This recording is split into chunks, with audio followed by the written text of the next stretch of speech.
3 in the morning. And even though I don't get up this early, I've got something special to do. I had a crack of dawn flight to Belgium for an exciting mission.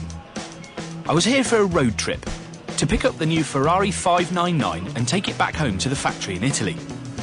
Tiff drove the car earlier in the series and was a bit disappointed by it on track, and I'm here to see if it works better as a long-distance cruiser.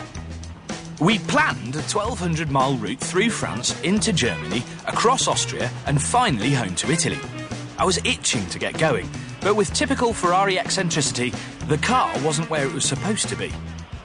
After promises of only being 10 minutes away, I was told that the 599 hadn't even left yet, so we had to get a hire car and go to it.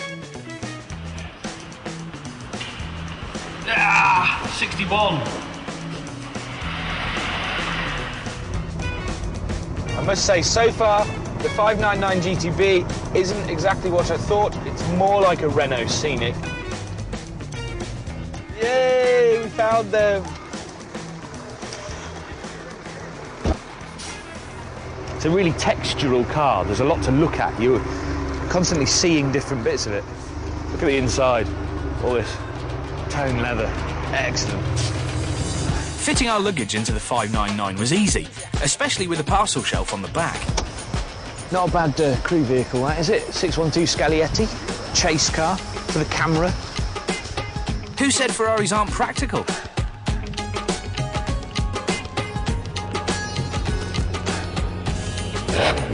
Our convoy of cars worth nearly £600,000 was ready for departure. First leg, Belgium to Germany.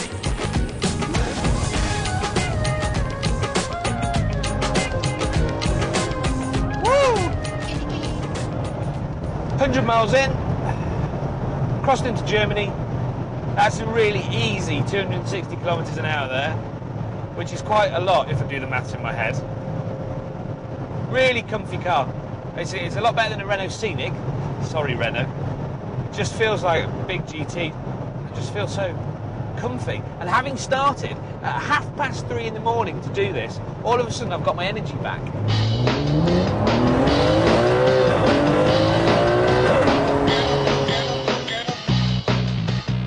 To break up the journey and judge public reaction to the car, we headed for some quaint villages.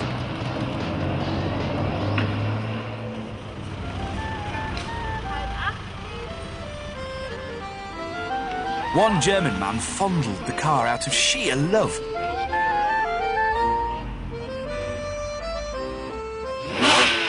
When he saw the beautiful V12 that comes out of the Enzo, it nearly brought a tear to his eye.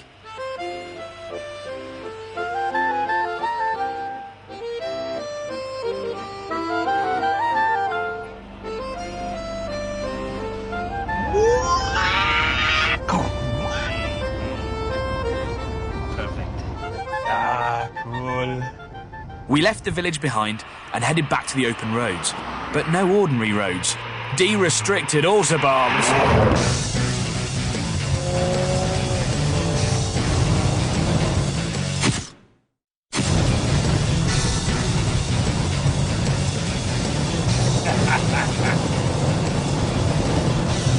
That was 290 kilometres an hour. Absolutely rock solid, not a problem. This car will easily crack 200.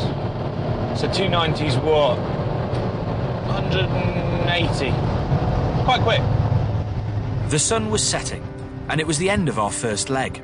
In the distance, there was a glimpse of tomorrow's glorious twisty roads.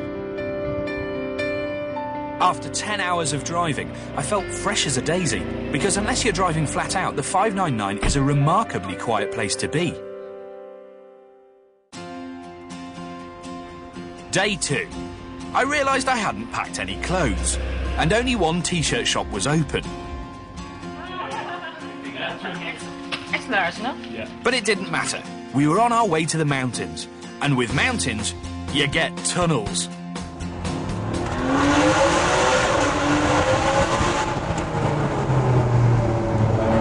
Every time you hit a tunnel in a Ferrari, you should wind the windows down and give it some stick. It's one of those life-affirming moments. The first time you've ever got a Ferrari, take it to a long tube and drive through it at speed. If you're into engines or cars, it'll make the hairs on the back of your neck stand right up. You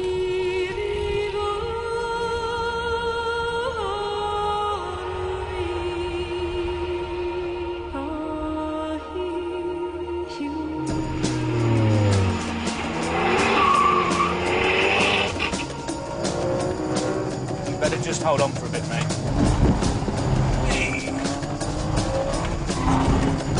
You all right, Matthew? You know, it really is quite, I don't know, astonishing how quickly you can get up these roads, especially for a car that on the motorway was so comfortable. If I drop this down a gear and get on these brakes, because these are very sharp corners, front end understeers a little, and then we just fly around, and it's just so good, so good. Except, as a car journalist, you're resigned to never being able to enjoy terrific roads. Because the photographer wants you to keep driving back and forth around the same corner as he tries to get the perfect shot without any traffic in it.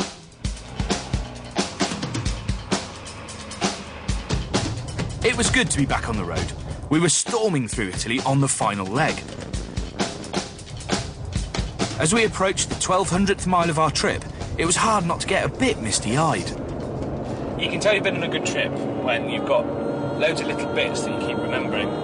Just come down out the Dolomites. The sun was going down behind one of the hills. And I hooked it up in third gear and powered around a corner and just got the corner just right. The car dug in and it gripped and it didn't understeer. There's a little bit of oversteering. Everything came together and I just sort of think, it's special, man. I'll remember that. And that's what driving should be about. Remembering little nuggets of gold. Made me think this car is pretty cool.